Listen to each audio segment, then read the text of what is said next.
ये माइक्रोसॉफ्ट का नाम सुने हैं?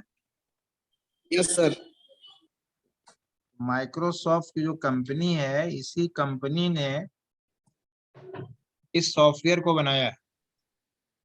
एक्सेल के नाम के साथ, वर्ड के नाम के साथ माइक्रोसॉफ्ट वर्ड लगा होता है या एमएस लगा होता है। एमएस एक्सेल बोलते हैं, एमएस वर्ड बोलते हैं। ये एमएस वर्ड या एमएस एक्सेल का मतलब क्या है? एक्सेल तो प्रोग्राम का नाम हो गया, वर्ड प्रोग्राम का नाम हो गया। ये एमएस जो लगा हुआ है वो क्या चीज है? तो ये एमएस जो है, ये कंपनी का जो नाम है माइक्रोसॉफ्ट, माइक्रोसॉफ्ट का एक मुखफ़्फ़फ़ है या शॉर्ट फॉर्म है। क्लियर है? तो एमएस वर्क, जी एमएस सर। एक्सेल के बनाने वाली जो कंपनी है वो माइक्रोसॉफ्ट है। ठीक है। माइक्रोसॉफ्ट का जो चेयरपर्सन फिलवक्त हैं, वो मशहूर आदमी है, शायद नाम भी जानते होंगे आप लोग। बिल गेट्स का नाम सुने हैं? जी सर। बिल गेट्स, ये बिल गेट्स ये माइक्रोसॉफ्ट कंपनी का चेयरपर्सन है, यानी सरबराह आला उसी का है वो। क्लियर है? जी ओके। अब एमएस एक्सेल का काम क्या है, किस काम के लिए ये सॉफ्टवेयर बनाया है? तो इन्होंने बताया था कि एमएस एक्सेल ये प्रोग्राम है, स्प्रेडशीट से मुतालिक जो भी काम हो उन तमाम कामों को इलेक्ट्रॉनिक फॉर्म में करने के लिए एमएस एक्सेल का इस्तेमाल किया। चार वर्ड आ गए। MS Excel spreadsheet basis program है। स्प्रेडशीट का मतलब बताया था, हमारे पास जो कागजात होते हैं वो कागजात कई तरह के होते हैं, यानी जिन कागज पे हम काम करते हैं वो कुछ सादे पेपर होते हैं, कुछ लाइनिंग वाली होती है, और कुछ ऐसी लाइनिंग होती है जो लंबी और चौड़ी दोनों में लाइनें बनी होती है। इन लाइनों का नाम हम लोगों ने दिया था कि अगर जो खड़ी वाली लाइन होती है उसको वर्टिकल लाइन बोलते हैं, और जो चौड़ी वाली लाइन होती है उसको हॉरिजॉन्टल लाइन बोलते हैं। ऐसा पेज जिसपे वर्टिकल लाइन और हॉरिजॉन्टल लाइनें बनी हुई हों, जब दोनों लाइनें ड्रॉ करेंगे आप तो दोनों लाइनें जहां जहां आपस में मिलेंगे वहां आपका एक बॉक्स बन जाएगा। उसी बॉक्स का नाम इन्होंने सेल दिया था। तो ये जो रोज एंड कॉलम आपस में बने हुए हैं, इन्हीं पेजेस को या इन्हीं सफात को अंग्रेजी में वर्ड बोलते हैं स्प्रेडशीट। क्या बोलते हैं? स्प्रेडशीट बोलते हैं। अब स्प्रेडशीट वाले पेज पे अगर आपको काम करना है तो एमएस वर्ड के अंदर ये सारी सहूलियात नहीं थी, जरूरत पड़ने पे हम टेबल ऐड कर लेते। लेकिन अगर पूरा के पूरा हमको ऐसी रोज एंड कॉलम पे काम करना हो तो हमको स्प्रेडशीट की जरूरत पड़ेगी। जैसे आप स्कूल में पढ़ते हैं तो वहां पे आपकी हाजिरी बनती है, तो हाजिरी बनाने के लिए जो जिस पेज की जरूरत पड़ती है उस पेज के अंदर रोज एंड कॉलम बने होते हैं। लाइनिंग हॉरिजॉन्टल में भी ड्रॉ करते हैं, वर्टिकल भी ड्रॉ करते हैं। तो वैसे पेज की जरूरत पड़ गई। दुनिया में बहुत सारे ऐसे काम हैं जिन कामों को हमें करने के लिए ये लाइन वाली पेज की जरूरत पड़ती आती है हमको। तो ये जो स्पिरिट शीट हुआ, इस स्पिरिट शीट जैसे पेजेस का काम अगर कंप्यूटर के फॉर्म में करना हो तो कंप्यूटर में काम करने के लिए माइक्रोसॉफ्ट कंपनी ने एमएस एक्सेल सॉफ्टवेयर बनाया। इस सॉफ्टवेयर की मदद से स्पिरिट शीट से मुतालिक जो भी काम होगा उन कामों को इस प्रोग्राम की मदद से आवाज आप नहीं आ कर रही है। सकते। आवाज नहीं आ रही है? जी अब आ रही थी। नहीं। इन इस तरह के कामों को करने के लिए हम स्पिरिट शीट का इस्तेमाल कर लेते हैं। तो मुख्तसर लफ्जों में अगर हमें ये बताना होगा कि एमएस एक्सेल है क्या चीज, तो हम क्या बताएंगे कि एमएस एक्सेल को माइक्रोसॉफ्ट कंपनी ने बनाया है, और ये स्प्रेड शीट से रिलेटेड जो भी काम होते हैं उन कामों को अंजाम देने के लिए एमएस एक्सेल का इस्तेमाल होता है। क्लियर है? Yes sir. अब एमएस एक्सेल स्प्रेडशीट बेसिस का प्रोग्राम हुआ, तो स्प्रेडशीट को डिफाइन कर दिया इन्होंने। उसका डिफिनेशन क्या बताया कि एमएस एक्सेल नाम है, स्प्रेडशीट नाम है रोज एंड कॉलम के मजमूए का। उसको समझने के लिए अगर स्क्रीन पे आप व्यू देख लें एमएस एक्सेल की शीट को तो समझ में आ जाएगा।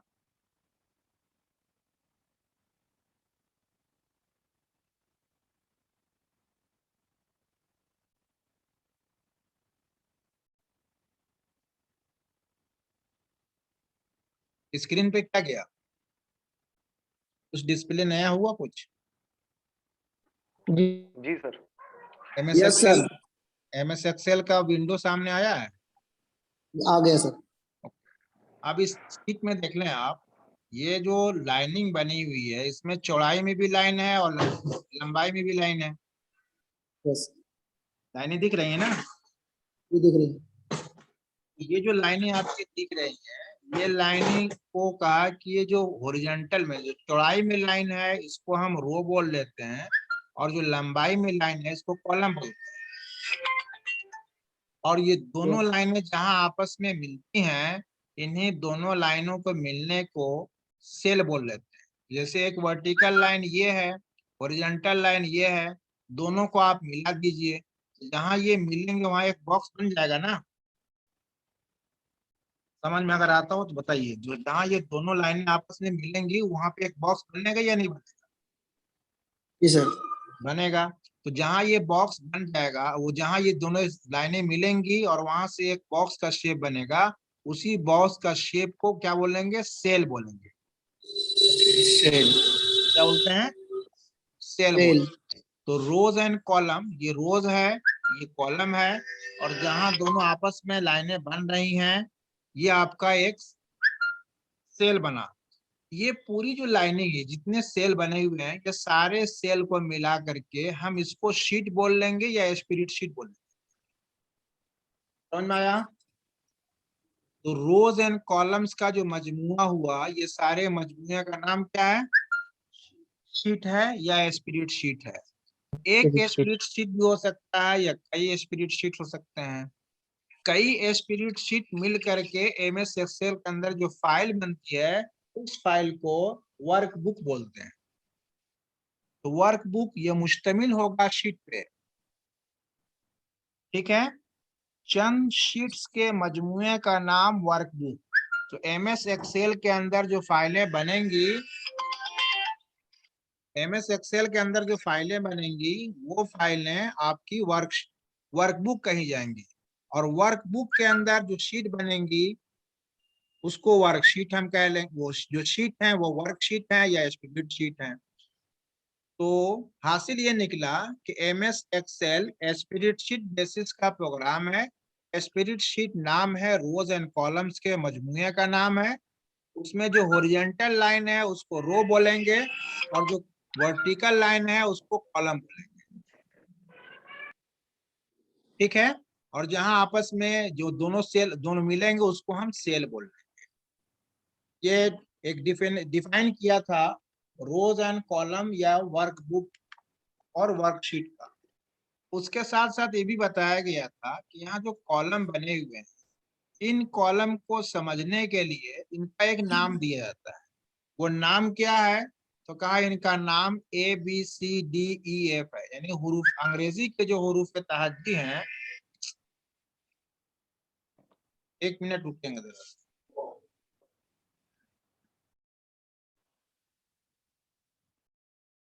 Okay, sorry. अब इसमें जो सेल बने हुए हैं, कॉलम की निशानदेही के लिए ABCD इस्तेमाल करते हैं, और कॉल रोज की निशानदेही के लिए 1 2 3 इस्तेमाल करते हैं। एक वर्कशीट के अंदर इन्होंने कॉलम बताया था कि जो टोटल तादाद हो सकती है एक कॉलम में, वो एक शीट के अंदर वो तकरीबन सैकड़ा, ज्यादा 1 लाख, 10 लाख है। 10,48,576 ये आपके रो होंगे, एक नंबर से लेकर के 10 लाख तक गए। और जो ये कॉलम का नंबर है ABCD, ये ABCD आपका जो टोटल तादाद है वो 16,384। ए से लेकर ABC 26 तक जाएगा, Z तक। और 26 के बाद जब नाम शुरू होगा तो फिर AA, AB, AC, AD, ये आपके 26 जो है 52 तक जाएगा। फिर अगले 26 के लिए BA, BB, BC, BD इस तरीके से शुरू होगा।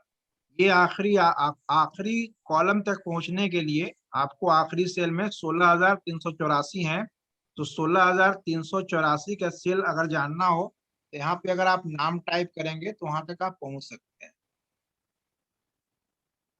बहरहाल तो आप ये समझें कि कॉलम को इंडिकेट करने के लिए ABCD इस्तेमाल करते हैं, रो को इंडिकेट करने के लिए 1 2 3 4 5 इस्तेमाल करते हैं।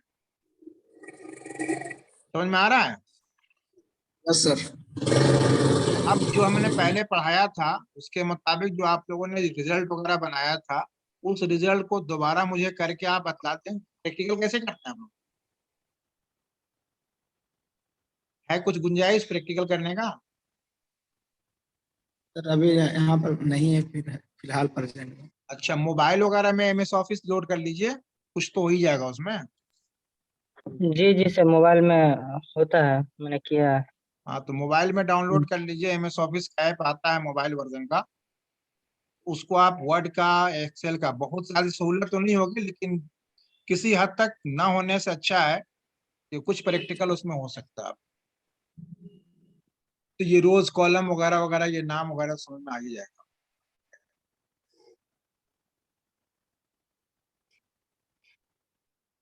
ठीक है, ओके सर। ओके। उसके बाद बताया था मैंने कि ये जो रोज एंड कॉलम का जो नाम है ABCD, उसके ऊपर जो ये बॉक्स है व्हाइट सा, इस बॉक्स को फॉर्मूला बार बोलते हैं, जिसके अंदर जो भी आप फॉर्मूला वगैरह टाइप करेंगे वो चीजें इस फॉर्मूला बार में डिस्प्ले होता है।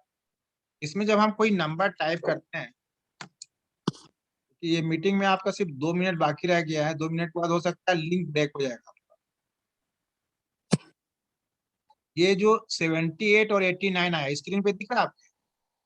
जी दिख रहा है सर। अगर इन दोनों वैल्यू को इसके अंदर जोड़ना होगा तो कैसे आपने लिखा था या कैसे लिखा जाएगा? जी सर, वो A+B को कंट्रोल करके हम्म। पर दोनों को जोड़ दिया जाएगा। A और B है ना, उन दोनों को हाँ। लेके एक हम्म। साथ जोड़ दिया जाएगा। वो आगाज किससे फॉर्मूला है करेंगे? शुरू में क्या लगाएंगे?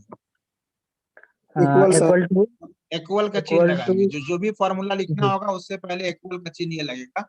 उसके बाद जिसको जोड़ना है, मसलन तो जोड़ने का जो अलामत होती है उस अलामत को लगाएंगे A1 के साथ और B1 में।